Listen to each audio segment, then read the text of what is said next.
Hello friend, welcome back to my channel Aryan classes. Aryan ક્લાસીસમાં હું તમામ ધોરણ 11 કોમર્સના વિદ્યાર્થીઓનું હાર્દિક સ્વાગત કરું છું. ચલો વિદ્યાર્થી મિત્રો, આપણે આ વિડીયોની અંદર દ્વિતીય વાર્ષિક પરીક્ષા 2026 જે હાલમાં દરેક જિલ્લાની અંદર ધૂમધામથી ચાલુ છે, તમારી પરીક્ષામાં તમને હેલ્પફુલ થાય એના માટે એક આપણે આજે સરસ મજાનું મોસ્ટ આઈએમપી પ્રશ્નપત્રનું સોલ્યુશન કરવાના છીએ. પ્રશ્નપત્ર ક્યાંનું છે આપણે જોઈશું તો પાટણ જિલ્લા શાળા પરીક્ષા સમિતિ એટલે કે પાટણ જિલ્લાનો પરીક્ષા છે દ્વિતીય પરીક્ષા 2026. તમે જોશો 2026 ધોરણ 11 વિષય આમાંના મૂળ તત્વો એટલે તમારું એકાઉન્ટની પેપર છે. ક્લિયર. તારીખ તમે જોશો અહીંયા ખાસ 22/1/2026 અને ગુરુવાર એટલે આજે લેવાયેલું લેટેસ્ટ પેપર છે. આજે કઈ તારીખથી 22/1/2026 અને ગુરુવાર એટલે આજે લેવાયેલ પાટણ જિલ્લાનું એકાઉન્ટનું પેપર છે. તમને ખબર છે કે કુલ ગુણ આપણે 50 આપવામાં આવે છે અને 2 કલાકનો સમય આપવામાં આવે છે. તમે કોઈ પણ જિલ્લામાંથી મારો વિડીયો જોતા હોય, ગુજરાતના ગમે એ ખૂણેથી હરતા ફરતે ચેનલને વિઝિટ કરવા આવેલા હોય અને તમારા જિલ્લામાં એકાઉન્ટનું પેપર લેવાનું હોય તો આ વિડીયો તમારા માટે 1000% મોસ્ટ આઈએમપી છે. તો ખાસ પ્રશ્નપત્રને તૈયાર કરી અને જાજુ બેઠા ક્વેશ્ચન તમને આની અંદરથી મળી રહેશે. ઓકે, પછી એવું ના થાય કોઈ મિત્રએ તમને કીધું કે આમાંથી બેઠું પૂછાણું હતું, તમને અફસોસ થાય કાશ મેં પણ કરી લીધું હોત તો સારું હતું. ઓકે, ચલો હવે આપણે વધારે વાત નથી કરવી, સીધા આપણે ટોપિક ઉપર જતા રહીશું. ચલો શરૂઆત કરવી છે વિભાગ એ ની અંદર. નીચે આપેલા વિકલ્પોમાંથી યોગ્ય વિકલ્પ પસંદ કરીને જવાબ લખો. પ્રત્યેકનો 1 ગુણ ને 10 ગુણનો આપણો વિભાગ છે. વિભાગ એમાં તમને ખબર છે કે આપણે 10 MCQ આપવામાં આવે છે અને પ્રથમ નંબરના MCQ ની અંદર વાત કરવામાં આવે તો પહેલો MCQ હિસાબી પદ્ધતિને શું કહેવામાં આવે છે. બેઠો સ્ટાર વાળો પ્રશ્ન છે, વારંવાર પૂછાય છે કે હિસાબી પદ્ધતિને શું કહેવામાં આવે. જવાબ આવશે ઓપ્શન નંબર એ. હિસાબી પદ્ધતિને ઐતિહાસિક હિસાબી પદ્ધતિ તરીકે પણ ઓળખવામાં આવે છે. ચેપ્ટર નંબર તમારું 1 છે. બેઠો ક્વેશ્ચન પૂછેલો છે કે હિસાબી પદ્ધતિને બીજા ઐતિહાસિક હિસાબી પદ્ધતિ તરીકે પણ ઓળખવામાં આવે છે. ચલો આગળ નેક્સ્ટ પ્રશ્ન નંબર 2. દેવાદાર લેણદારનો સંબંધ કયો વ્યવહાર દર્શાવે છે. દેવાદાર ને લેણદારનો સંબંધ કયો વ્યવહાર? તો તમને ખબર છે કે દેવાદાર ને લેણદારનો સંબંધ ઉધાર વ્યવહારમાંથી થાય. તો તમારે આની અંદરથી ઉધાર વ્યવહાર શોધવાનો. તમે જો 5000 નો માલ બ પાસેથી ખરીદ્યો. હવે તમે જો 5000 નો માલ ખરીદ્યો, આ તો રોકડ વ્યવહાર છે, આ ના આવે. ક્લિયર. 5000 નો માલ બ પાસેથી ખરીદ્યો, હવે આ જ આવશે. એનું કારણ છે કે આ તમને જે આપેલો વ્યવહાર છે, આ ઉધાર વ્યવહાર છે. કયો વ્યવહાર છે? ઉધાર વ્યવહાર. એનું કારણ છે તમે જો આ બ શું છે? બ વ્યક્તિ છે. અહીંયા રોકડ શબ્દનો ઉલ્લેખ નથી, વ્યક્તિના નામનો ઉલ્લેખ છે, આ ઉધાર વ્યવહાર છે. અને ઉધાર વ્યવહારમાં કોનો જન્મ થાય? લેણદાર દેવાદારનો જન્મ થાય. ક્લિયર. તો લેણદાર દેવાદારનો સંબંધ કયો વ્યવહાર? તો જવાબ આવશે ઓપ્શન નંબર બી, 5000 નો માલ બ પાસેથી ખરીદ્યો. સી તો ના આવે કેમ કે 5000 નો માલ ચેકથી ખરીદ્યો, આ તો રોકડ વ્યવહાર છે. રોકડ વ્યવહારમાં લેણદાર દેવાદાર ના આવે. 5000 નો માલ આગથી બળી ગયો, આ તો વિશિષ્ટ વ્યવહાર છે, આ એ ના આવે. અને ઓપ્શન નંબર એ રોકડ વ્યવહાર છે. તો વધ્યો કયો? ઓપ્શન નંબર બી, 5000 નો માલ બ પાસેથી ખરીદ્યો. ક્લિયર. આગળ નેક્સ્ટ. આગળ વાત કરવામાં તો પ્રશ્ન નંબર 3 ની અંદર કીધું છે વસ્તુઓ અને સેવાઓના કરના અમલનું વર્ષ. 1000% હું તમને ઓન પેપર સ્ટેમ્પ કહી શકું છું. પ્રશ્ન તૈયાર કરી લેવો, બેઠો આવશે. વસ્તુઓ અને સેવાઓના કરના અમલનું વર્ષ. તો જવાબ આવશે ઓપ્શન નંબર બી, 2017. બધા લોકોને આવડતું છે. ના આવડતું તો આ પ્રશ્ન તૈયાર કરીને જાજો. વસ્તુઓ અને સેવાઓના કરના અમલનું વર્ષ કયું હતું? 2017. નેક્સ્ટ પ્રશ્ન નંબર આગળ જવું છે 4 ની અંદર. મહેસૂલી આવક રોકડમાં મળે ત્યારે શું થાય? મહેસૂલી આવક રોકડમાં મળે ત્યારે શું થાય? તો એની આમનો પહેલા શું આવે? રોકડ ખાતે ઉધાર, તે જે તે આવક ખાતે જમા. આવી એની આમનો જ થાય. હવે રોકડ વધ, અહીંયા તમે જો રોકડ, તો રોકડ એ આપણી મિલકત છે, તો એક મિલકત વધે. એક શું થાય? મિલકત વધે. અને આવક તમારી આવશે, તમે શેમાં પ્લસ કરશો? મૂડીમાં. તો આવક મૂડીમાં પ્લસ કરશો તો બીજું શું વધે છે? મૂડી વધે છે. તો આવું ગોતો, મિલકત વધે અને મૂડી વધે. ક્લિયર. મહેસૂલી આવક રોકડમાં મળે, આમનો થાય. રોકડ ખાતે ઉધાર, જે તે આવક ખાતે જમા. હવે રોકડ આપણી મિલકત છે તો મિલકત વધે, અને બીજું આવક તમે મૂડીમાં ઉમેરી દેશો તો મૂડી વધે. તો મિલકત વધે અને મૂડી વધે, જે ઓપ્શન નંબર તમને સીમાં આપેલું છે. બીજું તમારા એક્ઝામની અંદર એક પ્રશ્ન આ હિસાબી સમીકરણનો ચેપ્ટર નંબર 5 નો પૂછાય જ છે. તો આની અંદર જ્યારે બી આવો ક્વેશ્ચન પૂછાય તો ખાસ આમનો જ લખી વિચારીને શાંતિથી જવાબ આપવાનો. ક્લિયર. ચલો નેક્સ્ટ આગળ. પ્રશ્ન નંબર આગળ 5 ની અંદર જવું છે. કયા પ્રકારના વટાવની ચોપડે નોંધ કરવામાં નથી આવતી? કયા પ્રકારના વટાવની ચોપડે નોંધ કરવામાં નથી આવતી? બધાને ખબર છે, ઓપ્શન નંબર ડી આવે, વેપારી વટાવ. કારણ સ્પષ્ટ શબ્દોમાં લખેલું છે કે વેપારી વટાવની ધંધાના ચોપડે નોંધ કરવામાં આવતી નથી, તો જવાબ આવશે ઓપ્શન નંબર ડી. બાકી જો કસરની નોંધ થાય, મળેલ વટાવની નોંધ થાય, આપેલ વટાવની નોંધ થાય, પણ વેપારી વટાવ આની ધંધાના ચોપડે નોંધ કરવામાં આવતી નથી. બાદ થાય માલની કિંમતમાંથી, પણ એની નોંધ થતી નથી. આગળ નેક્સ્ટ પ્રશ્ન નંબર 6. સામાન્ય રીતે મિલકતની બાકી કેવી હોય છે? મસ્ત પ્રશ્ન પૂછ્યો છે સ્ટાર વાળો. મિલકતની બાકી કેવી હોય છે? તો ઉધાર બાકી. કોઈ પણ મિલકત હોય, આપણો એકાઉન્ટ એવું કહે છે કે મિલકતની હંમેશા ઉધાર બાકી હોય. મિલકતની કઈ બાકી હોય? ઉધાર બાકી હોય. હવે આને રિલેટેડ દેવાની પૂછે તો જમા બાકી આવે, આવકની પૂછે તો જમા બાકી આવે. ક્લિયર? ઉધાર બાકી ખર્ચા અને મિલકતની હોય, અને જમા બાકી હોય આવક અને દેવાની. અહીંયા મિલકત પૂછ્યું છે, મિલકતની હંમેશા ઉધાર બાકી હોય. નેક્સ્ટ પ્રશ્ન નંબર 7. નામાના સિદ્ધાંતોનું પાલન ન થવાથી ઉદ્ભવેલ ભૂલને ખાલી જગ્યા કહેવાય? વારંવાર મેં ઘણા બધા પ્રશ્નપત્રની અંદર આ ક્વેશ્ચન જોયેલો છે. નામાના સિદ્ધાંતોનું પાલન ન થવાથી ઉદ્ભવેલ ભૂલને શું કહેવામાં આવે છે? સિદ્ધાંતની ભૂલ કહેવામાં આવે છે. કાલે એક મેં નમૂનાનું પ્રશ્નપત્ર અપલોડ કર્યું હતું, એની અંદર ભાર આલીને કીધું કે આ પ્રશ્ન તૈયાર કરજો, બેઠે બેઠો આવશે, જો આવી ગયું. એટલા માટે કહું છું એમ કે પ્રશ્નપત્ર તૈયાર કરીને જો, થોડું જોઈને જો, તો મજા આવશે એક્ઝામની અંદર. રિઝલ્ટ વેસ્ટમાંથી પણ બેસ્ટ બની જાય છેલ્લી ઘડીની અંદર એમ. આગળ નેક્સ્ટ પ્રશ્ન નંબર આપણો 8 છે. જોગવાઈ ખાલી જગ્યા ખાતામાંથી ઊભી કરવામાં આવે છે. જોગવાઈ ખાલી જગ્યા ખાતામાંથી, બીજા ભાગનું આપણું ચેપ્ટર નંબર 3 નો પ્રશ્ન છે કે જોગવાઈ કયા ખાતામાંથી? તો જોગવાઈ નફા નુકસાન ખાતામાંથી ઊભી કરવામાં આવે છે. જોગવાઈ કયા ખાતામાંથી ઊભી કરવામાં આવે છે? જોગવાઈ નફા નુકસાન ખાતામાંથી ઊભી કરવામાં આવે છે. ક્લિયર? હવે બીજું, જોગવાઈની જગ્યાએ તમને અનામત પૂછી લે. કયું પૂછી લે? અનામત. કે અનામત કયા ખાતામાંથી ઊભી કરવામાં આવે? તો જવાબ આવશે નફા નુકસાન ફાળવણી ખાતું. આપણું ચેપ્ટર છે બીજા ભાગનું ત્રીજું, અનામતો અને જોગવાઈઓ. જોગવાઈ કયા ખાતામાંથી આવે? નફા નુકસાન ખાતામાંથી. પણ તમને અનામત પૂછી લે કે અનામત શેમાંથી ઊભી કરવામાં આવે? તો જવાબ આવે નફા નુકસાન ફાળવણી ખાતું. હાલ આપણે જોગવાઈ પૂછી તો જવાબ આવે ઓપ્શન નંબર એ, નફા નુકસાન ખાતું. નેક્સ્ટ પ્રશ્ન નંબર 9. ખાલી જગ્યાના ખ્યાલના આધારે કાયમી મિલકતો પર ઘસારો ગણવામાં આવે છે. ખાલી જગ્યાના ખ્યાલના આધારે કાયમી મિલકતો પર ઘસારો ગણવામાં, તો જવાબ આવશે ઓપ્શન નંબર બી, ચાલુ પેઢી. આ ચાલુ પેઢીનો જે ખ્યાલ છે એના આધારે કાયમી મિલકતો ઉપર શું ગણવામાં આવે છે? ઘસારો ગણવામાં આવે છે. આગળ નેક્સ્ટ પ્રશ્ન નંબર 10. કયા મેળને ઠામ મેળ તરીકે ઓળખવામાં આવે છે? સ્ટાર વાળો પ્રશ્ન છે. કયા મેળને દેશીનામા પદ્ધતિ, ઓકે, એનો ક્વેશ્ચન છે. કયા મેળને ઠામ મેળ તરીકે અમે, તો જવાબ આવશે બેઠો મેળ. બેઠા મેળનું બીજું નામ શું છે? ઠામ મેળ. ટેક્સ્ટબુકમાં બેઠે બેઠું કીધેલું જ છે. બેઠા મેળમાં કૌંસમાં તમે જોજો ઠામ મેળ લખેલું છે. ઠામ મેળ એ બેઠો મેળ છે, બેઠો મેળ એ ઠામ મેળ છે. ઠામ મેળનું બીજું નામ બેઠો મેળ, ને બેઠા મેળનું બીજું નામ ઠામ મેળ. પૂરું. ક્લિયર? ચલો આગળ વિદ્યાર્થી મિત્રો, આ હતા આપણા વિભાગ A નું સોલ્યુશન. પાટણ જિલ્લામાંથી મારો વિડીયો જોતા હોય, પેપર આપીને આવ્યા હોય, તો વિભાગ A માં કેટલા સાચા પડ્યા છે કોમેન્ટની અંદર જણાવજો. ક્લિયર? ચલો વિભાગ B માં જવું છે. વિભાગ B માં શું કીધું છે? નીચે આપેલા પ્રશ્નોના ઉત્તર 1-2 વાક્યમાં લખો, પ્રત્યેકનો 1 ગુણ, અને વિભાગ B આપણો 5 ગુણનો છે. ક્લિયર? 5 પ્રશ્નો તમને આપેલા છે વિભાગ B ની અંદર. ક્લિયર? 50 થી 50 લાવો તો બેટા 50 થી 50 આવે, પણ એ બી માં ધ્યાન રાખવું પડે, કારણ કે એમાં અથવામાં પ્રશ્ન ના મળે. બાકીના બધા વિભાગના તમને અથવામાં પ્રશ્ન મળી રહે.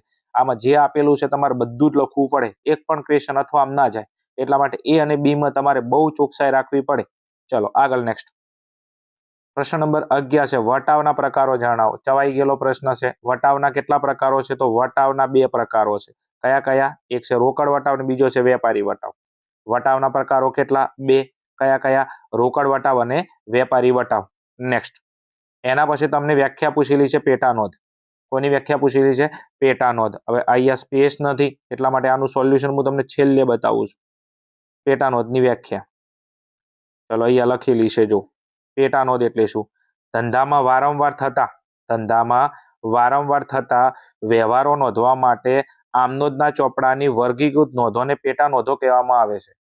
ધંધામાં વારંવાર થતા વ્યવહારો નોંધવા માટે આમનોંધના ચોપડાની વર્ગીકૃત નોંધોને પેટા નોંધો કહેવામાં આવે છે.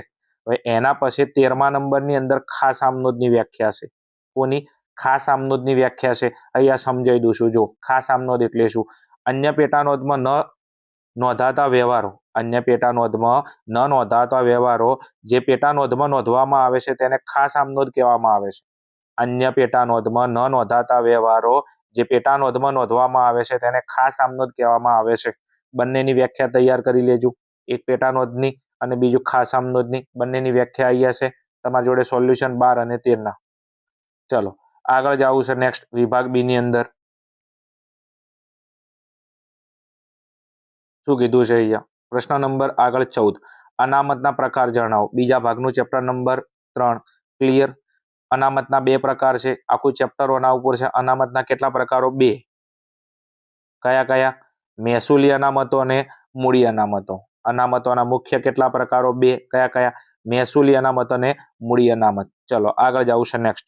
પ્રશ્ન નંબર 15, ICAI દ્વારા ASB ની સ્થાપના કયા વર્ષમાં કરવામાં આવી હતી? 1000% લસીને આપી શકું તમને કે આ પ્રશ્ન તમારી એક્ઝામમાં હશે. તમારી ને ગુજરાતની અંદર જેટલા બી જિલ્લાઓમાં પેપર લેવામાં આવે છે, પ્રશ્ન નંબર 15 હોય બાય ડિફોલ્ટ હોય. આની અંદર કોઈ શંકા કાચી ના હોય. ક્લિયર. ASB ની સ્થાપના કયા વર્ષમાં કરવામાં આવી હતી? તો જવાબ આવશે 21 એપ્રિલ 1977. ASB ની સ્થાપના ક્યારે કરવામાં આવી હતી? 21 એપ્રિલ 1977. ખાસ તૈયાર કરી લેવું એમ. ચલો વિદ્યાર્થી મિત્રો, આ હતા આપણા વિભાગ બી નું સોલ્યુશન. એના પછી આપણે આગળ જવું છે વિભાગ સી ની અંદર.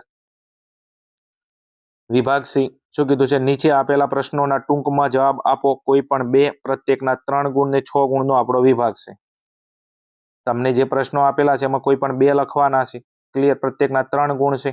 ક્લિયર. અને 6 ગુણનો આપણો વિભાગ છે. ચલો થોડું તમારા માટે ઝૂમ આઉટ કરી લઉં. ચલો પ્રશ્ન નંબર 16, નીચેના વ્યવહારો પરથી રાજવીરના ચોપડામાં આમ નોંધ લખો. તો આમ નોંધ માટે પહેલા આમ નોંધનો ફોર્મો તૈયાર કરીશું. ઉપર લખશે શ્રી રાજવીરના ચોપડામાં આમ નોંધ, તારીખ, વિગત, ખાપા, ઉધાર, જમા. 2024 માર્ચ મહિનો અને પહેલી તારીખ લખશો તમે. શું કીધું છે? 50,000 રોકડા, 25,000 લેણા, 20,000 દેવા અને 15,000 માલ સ્ટોક લાવી ધંધો શરૂ કર્યો. હવે આની આપણે આમ નોંધ લખવાની છે. તો પહેલા રોકડ આપણી મિલકત છે. રોકડ આવે તો ઉધાર, તો રોકડ ખાતે ઉધાર કેટલા? 50,000 રૂપિયા. ક્લિયર. બીજું લેણા એટલે દેવાદારો, તો દેવાદારો ખાતે ઉધાર, દેવાદારો ખાતે ઉધાર કેટલા? 25,000 રૂપિયા. બીજું આ દેવા એટલે આ લેણદારો છે. લેણદારો જમા થાય. ક્લિયર. આ 15,000 શું છે? માલ સ્ટોક. માલ સ્ટોક મિલકત છે. મિલકત આવે તો ઉધાર, તો માલ સ્ટોક ખાતે ઉધાર કેટલા? 15,000. ક્લિયર. ચલો 3 ઉધારમાં શું? રોકડ આવે, રોકડ ખાતે ઉધાર, રોકડ મિલકત છે આવે તો ઉધાર, રોકડ ખાતે ઉધાર 50,000 રૂપિયા. ક્લિયર. લેણા એટલે દેવાદારો, દેવાદારો મિલકત છે, મિલકત આવે તો ઉધાર, દેવાદારો ખાતે ઉધાર 25,000. માલ સ્ટોક મિલકત છે, મિલકત આવે તો ઉધાર, માલ સ્ટોક ખાતે ઉધાર કેટલા? 15,000 રૂપિયા. ક્લિયર. હવે દેવા છે, દેવા એટલે લેણદારો, તો લેણદારો ખાતે જમા થાય, તો લેણદારો ખાતે જમા કેટલા? 10,000 રૂપિયા. હવે એક કામ કરી નાખો, ઉધારમાં સરવાળો જો 50 અને 20 75, 75 ને 15 એટલે કેટલા? 90 થયા. હવે 90 ની અંદરથી જમામાં ઉધારમાં 90, તો જમામાં 90 થવા જોઈએ. 90 માંથી 10,000 લેણદારો છે, તો વધે ઈ જાય, મૂડી ખાતે જાય, તો તે મૂડી ખાતે જમા કેટલા? 80,000 રૂપિયા. ક્લિયર. તો પહેલાની આપણી આમનો રોકડ ખાતે ઉધાર 50,000, દેવાદારો ખાતે ઉધાર 25,000, માલ સ્ટોક ખાતે ઉધાર 15,000, તે લેણદારો ખાતે જમા 10,000 ને તે મૂડી ખાતે જમા 80,000 રૂપિયા. આગળ નેક્સ્ટ 9મા નંબરની તારીખની અંદર તારીખમાં 9 નંબર લખી દો. ગુજરાત સમાચારનું જાહેરાતનું બિલ 1500 ચૂકવ્યું. ગુજરાત સમાચાર જાહેરાતનું બિલ, જાહેરાત આપણો ખર્ચો છે, તો એની આમ નોંધ થાય. જાહેરાત ખર્ચ ખાતે ઉધાર, ચૂકવ્યું તો રોકડ જાય, તો તે રોકડ ખાતે જમા. ક્લિયર. કેટલા? 1500 અને 1500 લખી નાખો. ક્લિયર. આમનો જાહેરાત ખર્ચ ખાતે ઉધાર 1500, તે રોકડ ખાતે જમા 1500. આગળ નેક્સ્ટ. આગમાં 8,000 માલ શું કર્યો? નાશ પામ્યો. આગમાં 8,000 માલ નાશ પામ્યો. વીમા કંપનીએ 40% પૈસા આપ્યા. વીમા કંપની કેટલા? 40%. તો 8,000 40% તમે કરો. 8,000 કેટલા? 40%. ટોટલ આપણે જોડે 8,000 હતા. 8,000 ની અંદરથી વીમા કંપની 40% આલે, તો 8 ચોક 3200 રૂપિયા કોણ આલે? વીમા કંપની આલ છે. તો આ આલ છે વીમા કંપની. ટોટલ કેટલા વધ્યા? ટોટલ વધ્યા છે 4800 રૂપિયા. આગળ આગથી બળી ગયેલ માલના 1900 ઉપજ્યા. આ માલ આપણે વેચી માર્યો. ક્લિયર. એના 1900 આયા, તો 1900 રૂપિયા બીજા રોકડ આવી. શું આવ્યું? રોકડ આવી. હવે 4800 માંથી 1900 બાદ કરો એટલે કેટલા આવે? 2900 રૂપિયા. તો આ તમારા ધંધાનું શું છે? નુકસાન. આ શું છે? નુકસાન. ક્લિયર. હવે ઓની આમનું જ લખવાની છે તમારે. ક્લિયર. તો પહેલા એક કામ કરો, વીમા કંપની આપણી મિલકત છે, તો વીમા કંપની ખાતે ઉધાર, વીમા કંપની ખાતે ઉધાર કેટલા 3200 રૂપિયા। બીજો માલ વેચતો 1900 મળ્યા તો રોકડ આવશે, તો રોકડ ખાતે ઉધાર કેટલા 1900 રૂપિયા। ધંધામાં નુકસાન કેટલું આવ્યું 2900 રૂપિયા, તો આગના નુકસાન ખાતે ઉધાર કેટલા 2900 રૂપિયા। અને આ બધો માલ શેમાંથી ઓછો થાય ખરીદીમાંથી, તો તે ખરીદ ખાતે જમા પૂરેપૂરા કેટલા 8000 રૂપિયા। ક્લિયર। આમ વીમા કંપની ખાતે ઉધાર 3200, રોકડ ખાતે ઉધાર 1900, આગના નુકસાન ખાતે ઉધાર 2900 અને તે ખરીદ ખાતે જમા કેટલા 8000 રૂપિયા। ક્લિયર। આગળ નેક્સ્ટ છેલ્લે સરવાળો કરી નાખજો એટલે વાત પૂરી થઈ જાય। નીચેના વ્યવહારો ઉપરથી જગદીશના ચોપડામાં વેચાણ નોંધ તૈયાર કરો। વેચાણ નોંધનો ફર્મો તૈયાર કરીને વેચાણ નોંધ તૈયાર કરવાની છે। તારીખમાં લખશો 2023 એપ્રિલ મહિનો 1લી તારીખ, 10,000 નો માલ મહેશને 1 માસની શાક પર વેચો। ક્લિયર। વેચાણ નોંધનો ફર્મો તૈયાર કરશો। તારીખમાં 2023 એપ્રિલ મહિનો 1લી તારીખ, શું લખશો મહેશ ખાતે, ગ્રાહકના નામમાં શું લખશો મહેશ ખાતે, અને રકમમાં કેટલા લખશો 10,000 રૂપિયા। ચલો પૂરું। વ્યવહાર આવશે આ ઉધાર વ્યવહાર છે। 15,000 નો માલ હસમુખભાઈને 10% વટાવે વેચો। તો એક કામ કરો આવશે વેપારી વટાવશે 15,000 ના 10% એટલે 1500 રૂપિયા બાદ કરી નાખો તો કેટલા આવશે 13,500 આવશે। ક્લિયર। તો 2 તારીખ લખો હસમુખભાઈ ખાતે, રકમમાં કેટલા લખી નાખો 13,500। આગળ નેક્સ્ટ એના પછી 5,000 નો માલ મનીષને રોકડેથી વેચો। હવે તો જો આ નહીં આવે, ચમ કારણ કે વેચાણ નોંધની અંદર ઉધાર વ્યવહાર આવે, રોકડ વ્યવહાર ના આવે, તો આ વ્યવહાર રોકડ છે એટલા માટે વેચાણ નોંધમાં નહીં આવે। ચલો એના પછી આગળ શું કીધું છે, નવીને આપણી પાસેથી 10,000 નો માલ 20% વેપારી વટાવે ખરીદ્યો, બિલ નંબર 27। હવે નવીને ખરીદ્યો છે તો નવીન ખરીદે તો આપણું વેચાણ તો ગણાય ને। ક્લિયર। તો આપણું વેચાણ ગણાય, અને નવીનનું નામ છે તો ઉધાર વ્યવહાર છે તો આવશે। ક્લિયર। 10,000 ના 20% એટલે 2,000 રૂપિયા, 10,000 માંથી 2,000 બાદ કરો એટલે કેટલા આવશે 8,000 રૂપિયા આવશે। ક્લિયર। તો લખી નાખો તારીખમાં 30 તારીખ, નવીન ખાતે, રકમમાં કેટલા 8,000 રૂપિયા। છેલ્લે સરવાળો કરી નાખો અને સામે લખી નાખો કુલ ઉધાર વેચાણ અને કૌંસમાં લખી નાખો કુલ દેવાદારો। વાત પૂરી। ચલો એના પછી આગળ વધવું છે પ્રશ્ન નંબર 18 ની અંદર નીચે આપેલા વ્યવહારો પરથી અમરના ચોપડામાં ખાસ આમનોંધ લખો। તો ઉપર લખી નાખો શ્રી અમરના ચોપડામાં ખાસ આમનોંધ, તારીખ, વિગત, ખાપા, ઉધાર, જમા। ચલો પહેલા નંબરનો વ્યવહાર છે 5,000 નો માલ ધંધામાંથી અંગત વપરાશ માટે લઈ ગયા। 5,000 નો માલ ધંધામાંથી અંગત વપરાશ માટે લઈ ગયા તો આ ઉપાડ કહેવાય, અને ઉપાડ ખર્ચો છે તો ઉપાડ ખાતે ઉધાર, ઉપાડ ખાતે ઉધાર કેટલા 5,000, તે માલ લઈ ગયા છે તો ધંધામાંથી ખરીદીમાંથી માલ ઓછો થાય તો ખરીદ ખાતે જમા કેટલા 5,000 રૂપિયા। ક્લિયર। તો આની આમનું થશે ઉપાડ ખાતે ઉધાર 5,000, તે ખરીદ ખાતે જમા કેટલા 5,000 રૂપિયા। આગળ નેક્સ્ટ 2500 રૂપિયા જે નિરાલી પાસે લેણા હતા વસૂલ થઈ શકે એમ નથી। નિરાલી પાસે આપણે કેટલા માંગતા હતા 2500 રૂપિયા, નિરાલી આપણો કોણ છે દેવાદાર, એની જોડે આપણે 2500 માંગતા હતા, વસૂલ થઈ શકે એમ નથી, તો ઘાલખાત પડી, આમનું આવશે ઘાલખાત ખાતે ઉધાર, તે નિરાલી ખાતે જમા, નિરાલી ખાતે શું થઈ જાય જમા, કેટલા 2500 અને 2500 રૂપિયા। વાત પૂરી। ક્લિયર। ધંધામાં નુકસાન આવ્યું તો ઘાલખાત ખાતે ઉધાર 2500, અને નિરાલીનું ખાતું હવે શું કરો બંધ કરી નાખો, નિરાલી દેવાદાર હતો પહેલા એના ખાતે ઉધાર હતો હવે જમા કરી નાખો, તો નિરાલી ખાતે જમા કેટલા 2500 રૂપિયા। આગળ નેક્સ્ટ મનોજને 300 રૂપિયા વ્યાજના ચૂકવવાના થયા। હવે વ્યાજ આપણો ખર્ચો છે। ક્લિયર। તો વ્યાજ ખાતે ઉધાર થાય તો વ્યાજ ખાતે ઉધાર કેટલા 300, અને ચૂકવવાના છે તો તે ચૂકવવાના બાકી વ્યાજ ખાતે જમા કેટલા 300 રૂપિયા। મનોજનું ચોય નોમ ના આવે ભાઈઓ, વ્યાજ આપણો ખર્ચો છે તો વ્યાજ ખાતે ઉધાર 300, અને ચૂકવવાનું વ્યાજ બાકી દેવું વધશે તો દેવા ખાતે જમા થાય તો તે ચૂકવવાના બાકી વ્યાજ ખાતે જમા કેટલા 300। આગળ નેક્સ્ટ વિદ્યાર્થી મિત્રો આ હતું આપણા વિભાગ સી નું સોલ્યુશન। સંપૂર્ણ એબીસી નું સોલ્યુશન મેં કરાવરાયું છે। થોડું મેનેજ કરજો, પીડીએફ છે એટલા માટે સમજાવતો નથી ફાવતું એમ, છતાં બી હું મેનેજ કરું છું, તમે થોડું મેનેજ કરજો એમ। આગળ વિભાગ ડી, વિભાગ ડી માં શું કીધું છે, નીચેના પ્રશ્નોના મુદ્દાસર ઉત્તર લખો, કોઈ પણ 3 પ્રત્યેકના 4 ગુણ ને 12 ગુણનો આપણો વિભાગ છે। ક્લિયર। સુમનના ચોપડામાંથી શોધવામાં આવેલી ભૂલો માટે ભૂલ સુધારવા માટે ભૂલ સુધારણા નોંધ લખો। આપણું બીજા ભાગનું ચેપ્ટર નંબર 1 આપણને ખબર છે। ક્લિયર। ભૂલ સુધારણા નોંધ છે। ક્લિયર। ચલો હવે એની અંદર પહેલા નંબરનો વ્યવહાર કીધો છે દલાલીના 1200 ચૂકવ્યા, જેની ખતાવણી દલાલી ખાતામાં 2 વખત થઈ છે। દલાલીના 1200 ચૂકવ્યા છે, દલાલીના 1200 ચૂકવ્યા તો દલાલી ખાતાની ઉધાર બાજુ 1200 રૂપિયા આવી, તેની ખતાવણી દલાલી ખાતામાં 2 વાર, તો દલાલી ખાતાની ઉધાર બાજુ 2 વાર ખતાવણી કરી તો ઉધાર બાજુ 1200 2 વાર લખ્યા છે, એકવાર લખવાના હતા તો એકવાર કાઢવા માટે શું કરશો? તો દલાલી ખાતાની જમા બાજુ કેટલા લખી દઈશું? 1200 રૂપિયા. તો દલાલી ખાતાની જમા બાજુ 1200 રૂપિયા લખવાથી આ ભૂલ શું થઈ જશે? સુધરી જશે. ડાયરેક્ટ લખી નાખવાનું, આમનું જ લખવાની જરૂર નથી કે દલાલી ખાતાની જમા બાજુ 1200 રૂપિયા લખવાથી આ ભૂલ સુધરશે. ક્લિયર? તો દલાલી ખાતાની જમા બાજુ 1200 રૂપિયા લખી નાખો. નેક્સ્ટ આગળ બીજો 2500 નો માલ નયનને વેચેલ. નયનને 2500 નો માલ વેચો જે ખરીદ નોંધમાં નોંધેલ છે. નયનને માલ વેચો. ક્લિયર? તો ઈ શેમાં આવે? વેચાણ નોંધમાં આવે. તો એની હાસી આમનું શું થાય? નયન ખાતે ઉધાર તે વેચાણ ખાતે જમા. કેટલા? 2500 ને 2500. તમે એને ખરીદ નોંધમાં નોંધ્યો છે તો નયન પાસેથી ખરીદી કરી છે એવું સમજ્યા હશો. તો એની આમનું શું લખી છે? ખરીદ ખાતે ઉધાર 2500 રૂપિયા અને તે નયન આપનાર છે. નયન ખાતે જમા કેટલા? 2500 રૂપિયા. હવે જો લખવાની હતી આ નોંધ અને લસી નાસી આ નોંધ. તો હવે એક કામ કરો, નયન ખાતે ઉધાર કરવાના હતા 2500 રૂપિયા. ક્લિયર? જે કર્યા નથી, નયન ખાતે જમા કર્યા છે.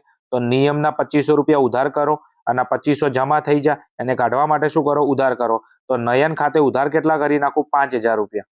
નયન ખાતે ઉધાર કેટલા? 5000 રૂપિયા. ક્લિયર?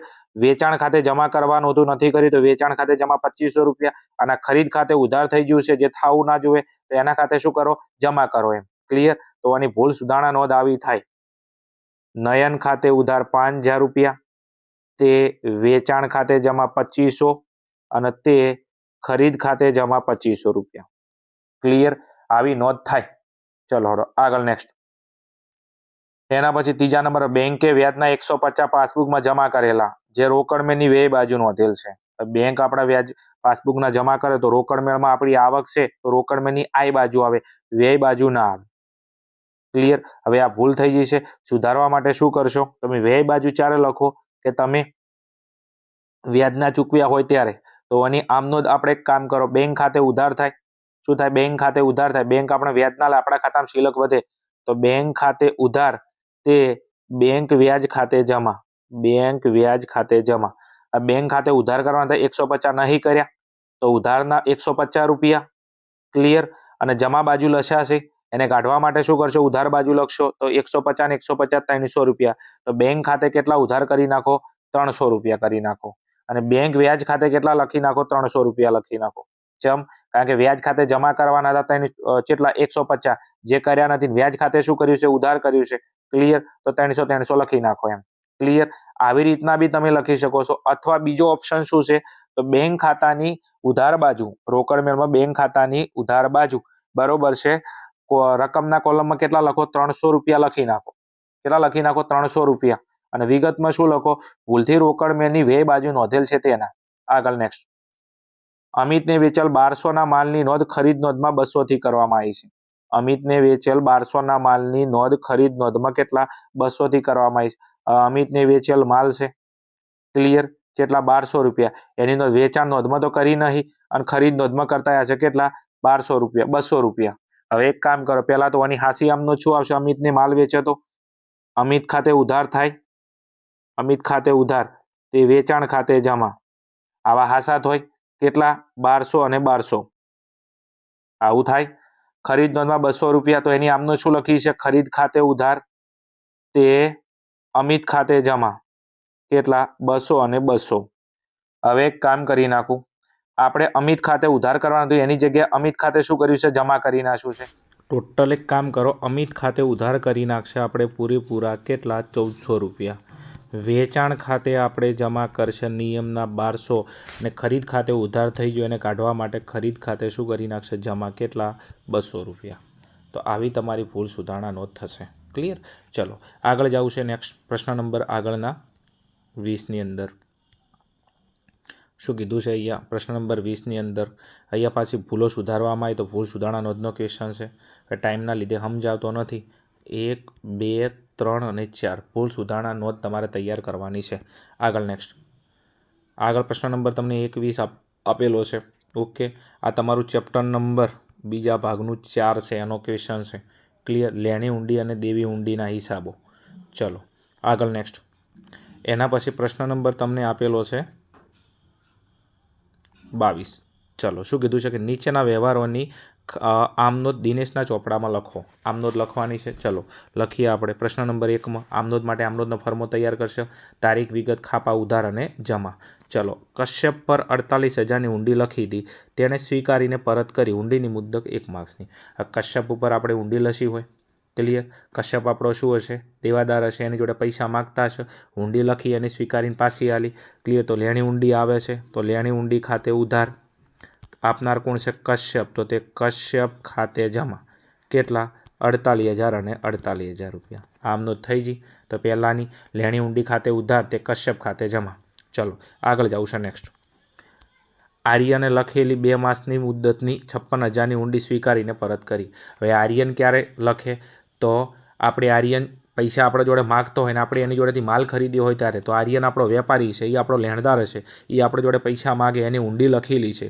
તો એને લખે, આપણે સ્વીકાર, તો આપણા માટે દેવી ઊંડી કહેવાય. ક્લિયર. અને આપણે પરત કરી. ક્લિયર. તો આપણે આર્યનને આપ્યો, તો આર્યન ખાતે શું કરશે? ઉધાર કરશે. આર્યન ખાતે ઉધાર કેટલા? 56,000. અને દેવી ઊંડી જાય છે, તો દેવી ઊંડી ખાતે જમા. ક્લિયર. કેટલા? 56,000 રૂપિયા. ક્લિયર. આર્યન લેનાર છે, તો આર્યન ખાતે ઉધાર 56,000 રૂપિયા. તે દેવી ઊંડી જાય, તો દેવી ઊંડી ખાતે જમા 56,000 રૂપિયા. આગળ નેક્સ્ટ, પ્રશ્ન નંબર આગળ છે આપણો 3. રણબીર પાસેથી 64,000ની લેણી ઊંડી મળેલ છે, જે દીપિકાને 64,500ના હિસાબ પેટે વેચાણ શરૂ કરી આલી. રણબીરે આપણે 64,000ની ઊંડી મળેલ છે, એટલે રણબીર પાસેથી 64,000ની ઊંડી મળી, જે દીપિકાને કેટલા માલ દીધી? આપણે 64,500ના દેવા પેટે વેચાણ શરૂ કરી આલી. તો એક કામ કરો, દીપિકાને વેચાણ શરૂ કરી, તો દીપિકા ખાતે ઉધાર કરી નાખો. દીપિકા ખાતે ઉધાર કેટલા? 64,500 રૂપિયા. ક્લિયર. રણબીર ખાતે જમા કરી નાખો, કારણ કે એની ઊંડી આલી છે, તો રણવીર ખાતે જમા. પણ એના ખાતે જમા કેટલા? 64,000 રૂપિયા. અને વચ્ચે તમે જો આપણે કેટલો ફાયદો થયો? 500 રૂપિયા ફાયદો થયો. ક્લિયર. દીપિકા આપણે જોડે માગતી હતી 64,500 રૂપિયા. ક્લિયર. ઊંડી 64,000ની હતી. ક્લિયર. તો 64,000ની ઊંડી દીપિકાને કેટલા માલી? 64,500. તો આપણે કેટલો ફાયદો થયો? 500 રૂપિયા. તો તે વટાવ ખાતે જમા. વટાવ ખાતે જમા કેટલા રૂપિયા? 500 રૂપિયા. ક્લિયર. દીપિકા લેનાર છે, દીપિકા ખાતે ઉધાર 64,500. રણબીરે ઊંડી આપી, તો રણબીર ખાતે જમા કરવું પડશે. તો રણબીર ખાતે જમા કેટલા? 64,000 રૂપિયા. અને આપણે 500 રૂપિયા વટાવ મળે, તો વટાવ ખાતે જમા કેટલા? 500 રૂપિયા. આગળ નેક્સ્ટ, કશ્યપ નાદાર જાહેર થયો, તેના રિસીવર તરફથી 40 પૈસા લેખે આખરી ડિવિડન્ડ ચૂકવ્યું.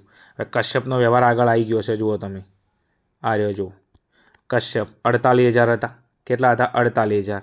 એ નાદાર જાહેર થયો, તો 48,000ની અંદરથી આપણે કેટલું ડિવિડન્ડ મળ્યું? 40 પૈસા. તો 40 પૈસા એટલે 40%. તો 48,000ના તમે 40% કરશો, તો કેટલા આવશે? 19,200 આવશે. કેટલા આવશે? 19,200. હવે 19,200 તમે બાદ કરશો. ક્લિયર. આટલા પૈસા આપણને રોકડા મળશે. ક્લિયર. તો 48,000 લેવાના હતા, 19,200, 40% લેખે. ક્લિયર. 19,200 આપણને મળી ગયા. તો કેટલા પૈસા આપણે નહીં મળવાના? હવે 28,800 રૂપિયા આપણે નહીં મળવાના. તો 28,800 આપણું નુકસાન છે. અને બીજું, નાદાર જાહેર થાય તો એની પાસે કાલખાત પડે. શું પડે? કાલખાત પડે. ક્લિયર. રેડી. આપણે લેવાના હતા કશ્યપ જોડે 48,000 રૂપિયા. એમાંથી એના રિસીવરે કીધું કે ભાઈ નાદાર જાહેર થયો છે, તમને 40% પૈસા મળશે. તો 48,000ના 40% કરો એટલે કેટલા આવે? 19,200. આ આપણે રોકડા મળી જાય. ક્લિયર. અથવા એના આપણા બેંકના ખાતામાં આવી જશે. 48,000માંથી 40% આવે તો 60% નહીં આવે, તો 60% લેખે 28,800 રૂપિયા શું પડી? આપણી કાલખાત પડી. ક્લિયર. હવે એની આમનોંધ લખશે આપણે. ક્લિયર. રોકડ કે બેંક ખાતે ઉધાર. રોકડ કે બેંક ખાતે ઉધાર કેટલા? 19,200. બીજું, કાલખાત પડી છે, તો કાલખાત નુકસાન છે, તો કાલખાત ખાતે ઉધાર કેટલા? 28,800. અને તે કશ્યપ ખાતે જમા કરી નાખો. કશ્યપ ખાતે જમા કરી નાખો. પૂરેપૂરા કેટલા? 48,000. કશ્યપનું ખાતું શું થઈ ગયું? બંધ થઈ ગયું. ક્લિયર. આ છે એની આમનોંધ. ચલો વિદ્યાર્થી મિત્રો, આ હતા આપણા વિભાગ ડીનું સોલ્યુશન. એના પછી નેક્સ્ટ તમને વિભાગી આપેલો છે. જોશો અહીંયા વિભાગી. નીચે આપેલા પ્રશ્નોના માગ્યા મુજબ જવાબ આપો. કોઈ પણ એક પ્રત્યેકના 6 ગુણ છે અને 6 ગુણનો આપણો વિભાગ છે. એમાં પ્રશ્ન નંબર 23 તમને આપેલો છે. બેંક સિલક મેલ તૈયાર કરવાનો છે. ક્લિયર. વ્યવહાર નંબર 1, 2, 3, 4, 5, 6 અને 7. ક્લિયર. આ 7 વ્યવહારને ધ્યાનમાં રાખી અને તમારે શું તૈયાર કરવાનો છે? બેંક સિલક મેલ તૈયાર કરવાનો છે. ટાઈમના લીધે સમજાવતો નથી, મેનેજ થાય એવું નથી એટલા માટે. ચલો હજી આગળ વ્યવહાર છે પાછો. જુઓ અહીંયા 8 તારીખ અને 9 તારીખ. ક્લિયર. આ બધા વ્યવહારના આધારે તમારે બેંક સિલક મેલ તૈયાર કરવાનો છે. ફટાફટ સ્ક્રીનશોટ લઈ લેજો એમ. ચલો આગળ નેક્સ્ટ.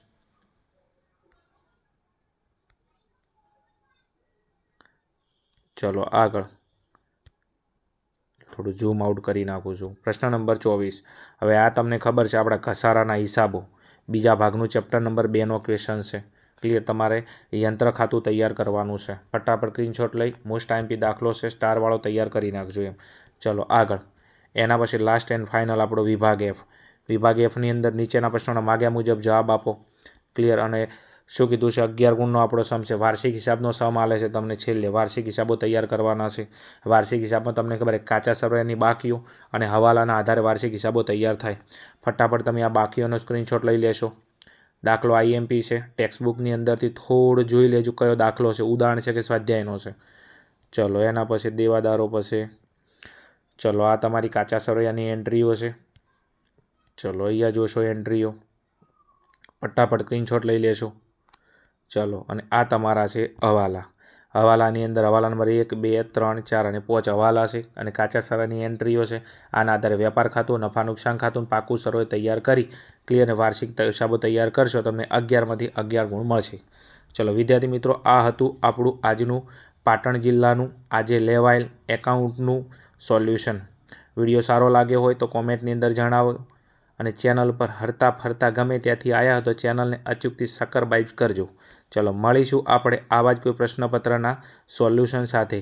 ત્યાં સુધી જોતા રહો અમારી channel Aryan classes. Okay, thank you. જય હિન્દ, જય ભારત તથાસ્તુ.